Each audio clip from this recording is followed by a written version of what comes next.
I stood there, stunned, watching the flames devour the corner of my passport as if it were nothing more than a crumpled grocery receipt. The cheap metal trash can in our laundry room glowed orange, the embers rising in lazy spirals toward the ceiling. My wife, Danielle, didn't even flinch. She lit a cigarette with slow, deliberate ease, like some femme fatale in an old Hollywood movie, then exhaled a thin stream of smoke through lips I once thought were the softest thing in the world. She looked me dead in the eyes. "Stay home and take care of the kids," she said, dragging another breath through that cigarette. "That's what poor husbands do. I'm going to relax." Then she turned and walked past me, the sharp click of her heels against the hardwood floor echoing down the hallway like a countdown. Click, click, click. I didn't say a word. Not one. Because words weren't needed anymore. I knew everything. I knew about Travis, the yoga instructor with abs sculpted like marble and the IQ of a doorknob. I knew about the secret hotel bookings under her maiden name, the 15 grand she drained from our joint account last week under the excuse of home renovations. I knew she came home smelling like a hotel spa and cheap cologne. I knew about the passport. I just never thought she'd have the audacity to burn it right in front of me. But she did. And that was the moment I decided I was done pretending. What Danielle never cared to ask, what she never even bothered to notice, was that while she was busy lying, cheating, and wrecking our family, I had just sold my AI security startup for $2 billion. The ink had dried yesterday. I hadn't told a soul. Especially not her. Danielle never cared about the man I was becoming. She was too obsessed with the one she thought I wasn't. So, while she finished packing her designer bags for some beachside escape with her boy toy, I quietly booked a private jet to Zurich. I had backup passports. She forgot I traveled enough to know the value of redundancy. I called my lawyer, froze the accounts, and took the kids to my sister's place under the guise of a fun sleepover. Before I left, I slid my wedding ring off my finger and placed it on the kitchen counter like a tombstone. And I made sure that before I disappeared, Danielle would get exactly what she deserved. Danielle loved theatrics. So, I gave her a show. That night, I packed everything of value into 2 duffel bags, hard drives, legal documents, heirlooms, and left behind one thing. A single white envelope, taped to the mirror in our bedroom. On the front, in bold black marker, I wrote just 3 words. "Good luck, sweetheart." Inside, I placed a printed screenshot of her texts to Travis, the ones where she called me a useless wallet, joked about leaving the kids with a babysitter forever, and said my brain was worth less than Travis's tongue. Beneath that, I included a receipt. Not just any receipt. A wire confirmation. A full $2 billion transfer. With one highlighted line. Account holder, Lucas Graves. Beneficiary, Lucas Graves. Exclusions, Danielle Graves. By the time she woke up in some overpriced hotel suite next to a man who thought reading meant scrolling through Instagram captions, I was already in the sky. 37,000 feet above her lies. Champagne in hand. Watching the sunrise pour gold over the Alps. Free. Calm. And, for the first time in years, powerful. This was just the beginning. She thought she could humiliate me, burn my identity, erase my worth like I was nothing. She had no idea. Because what Danielle didn't understand was that I don't get even. I get creative. The next part began with a phone call. I didn't answer. Then 5. Then 10. In less than 12 hours, she unraveled from smug silence to frantic desperation. I watched my screen light up again. Danielle, wife. The irony almost made me laugh. I let it ring as I sipped espresso on the balcony of my Zurich penthouse, the snow falling softly outside, muffling the noise of the world. Back home, her world was burning. By noon, she had called my sister. My old college roommate. Even my ex before her. That's how badly she was spiraling. But what really broke her? The house. When she returned, she walked into an empty home. Furniture. Gone. Art. Gone. Jewelry she hadn't stashed away. Gone. Even the Tesla in the driveway had vanished like it had never existed. In its place, sitting alone in the vast, hollow space of our once beautiful living room, was a single delivery box. Wrapped in glossy red paper. Inside, she found a burner phone. And a note. Smile. Everything you said and did is saved in HD. Danielle never once considered that I might have cameras in the house. She thought I was just the clueless tech nerd she could walk all over while she played the leading role in her own sleazy soap opera. She forgot I built facial recognition software before she even learned how to contour. She forgot who she married. But I didn't. I didn't forget the way she used to look at me when we first met, like I was her entire world. I didn't forget how, over time, those looks faded into glares. How compliments turned to criticisms. How every dinner became another passive-aggressive audition for Travis's approval. She stopped being my partner years ago. I was just too dumb, or too hopeful, to admit it. You know what finally killed the last piece of love I had for her? It wasn't the texts. It wasn't the passport. It wasn't even when she called me a leash-holding peasant to Travis, like some villain from a trashy reality show. It was my daughter. My sweet, gentle Leah. The moment she looked up at me with those big, innocent eyes and asked, "Daddy, why doesn't Mommy smile at you anymore?" That tore me apart more than anything Danielle had ever said. And now, she was getting what she gave. She tried calling again. This time, I picked up. I wanted to hear it. "Lucas, oh my God, where are you? What is going on? Why is the safe empty? The cars, what the hell did you do?" Her voice cracked, frantic. All the arrogance from the day before had vanished. No swagger. No seduction. Just panic. I let the silence stretch for a beat.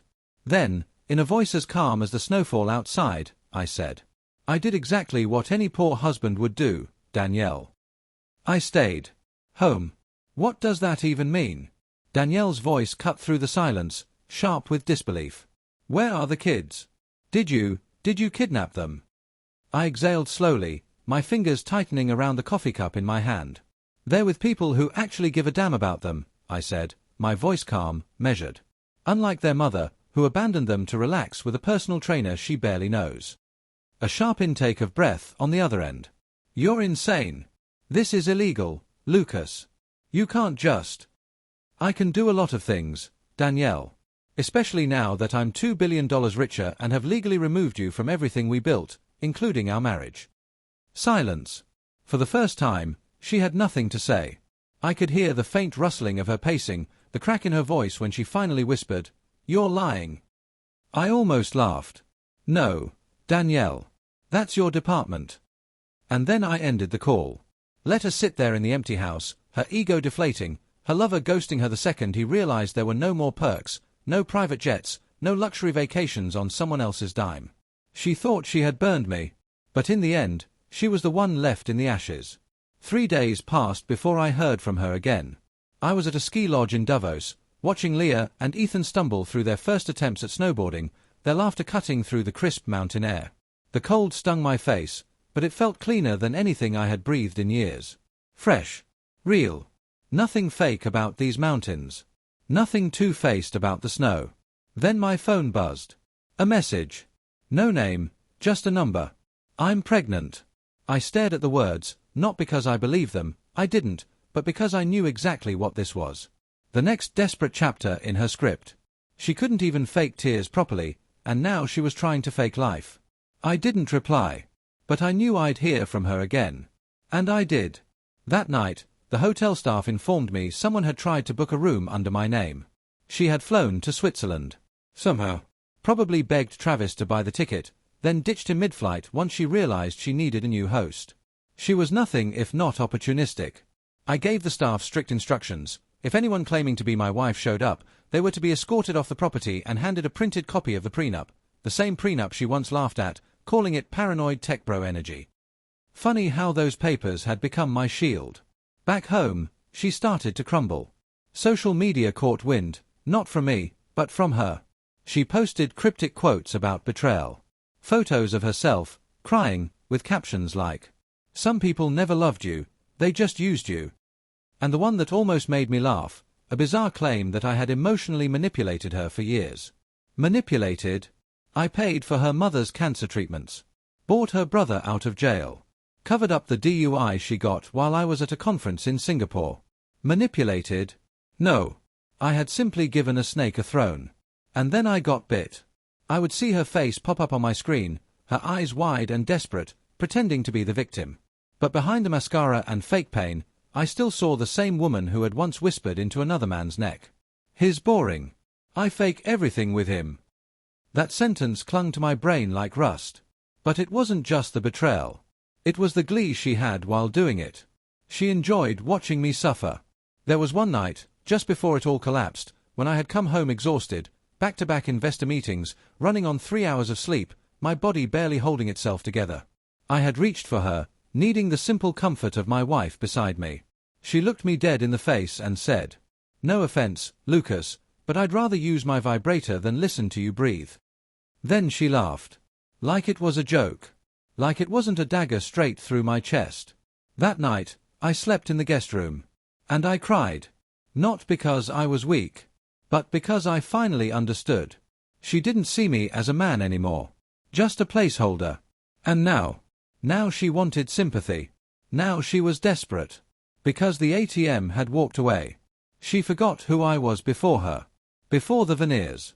Before the fake tans and the Instagram filters. I was the man who built something from nothing. Who pulled 20-hour days in a dark apartment, chasing a dream no one believed in. Not even her. She came for the rewards, not the work.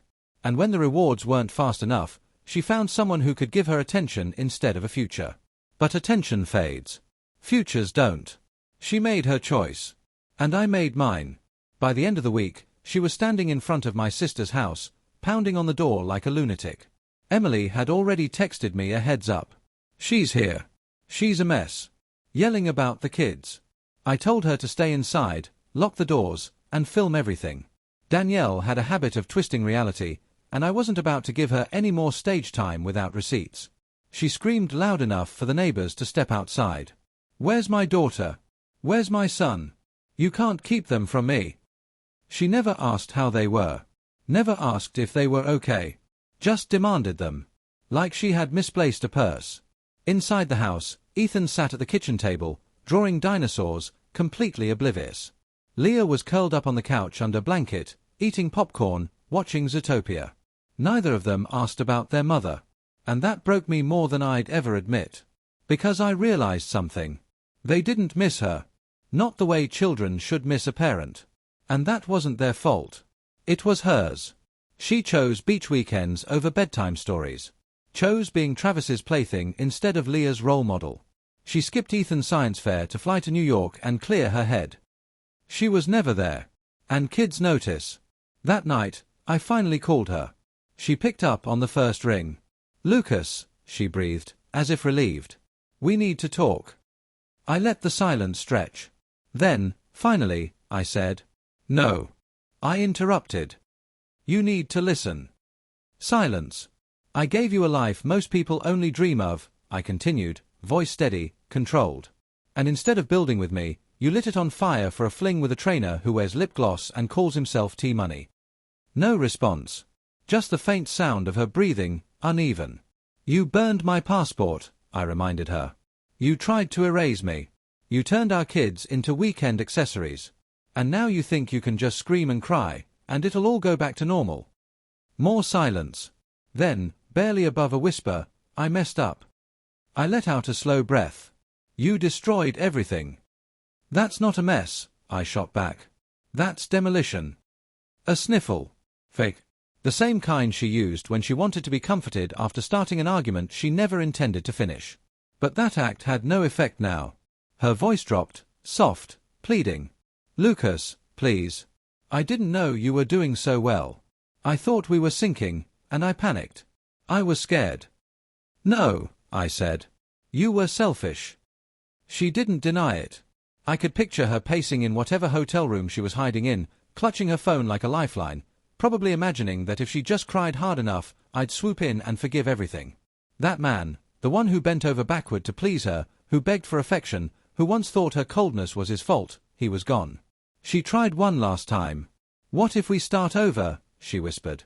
"For the kids. For us." I laughed. Not to be cruel, but because it was ridiculous. I let the silence stretch before I finally spoke. "I left you a note, remember?" The line went quiet. I could almost hear her frown. "Good luck, sweetheart."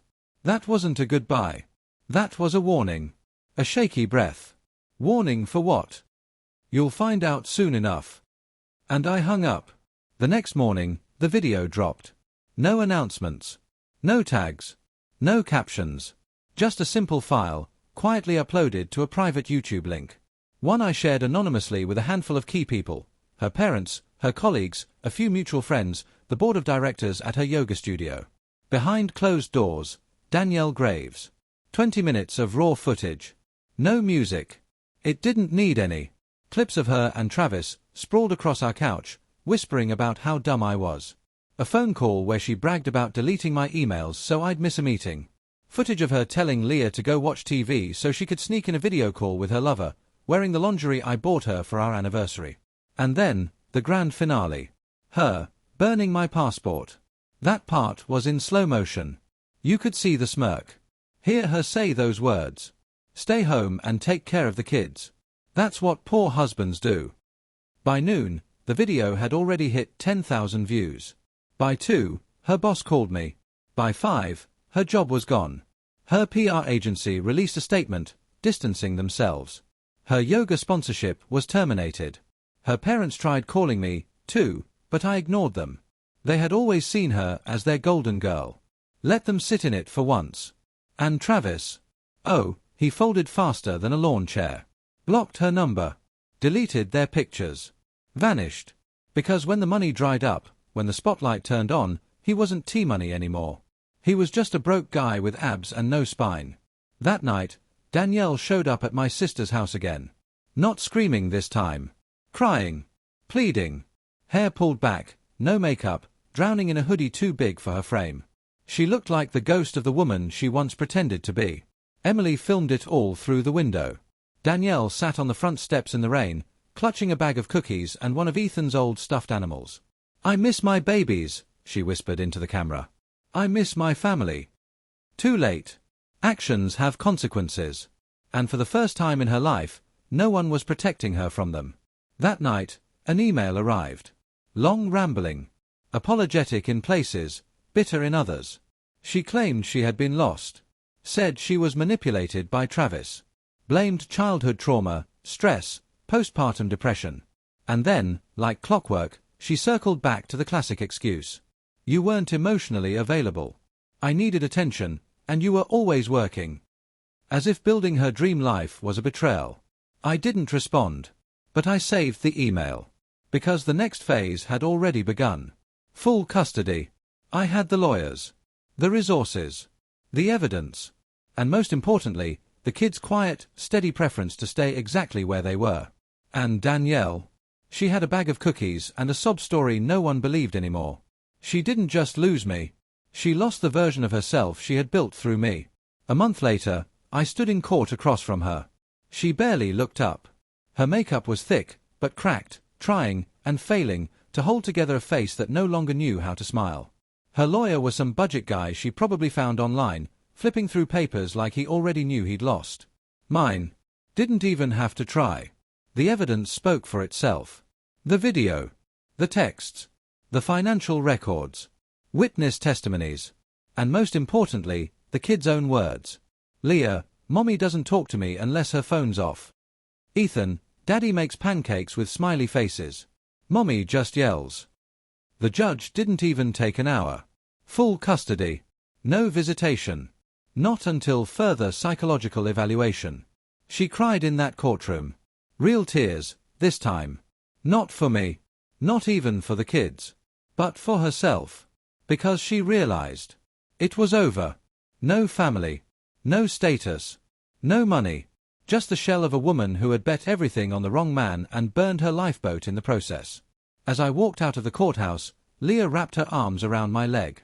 Ethan tugged on my sleeve, his voice small but sure. "Can we get pizza now?" For the first time in weeks, I smiled. A real smile. That night, we sat by the fireplace in our new home. Simple. Warm. Laughter filled the space. No cameras. No lies. No ghosts. Just us. And in that moment, I realized something. She didn't ruin my life. She cleared the stage. And now, I get to build something better. From the ashes of her fire.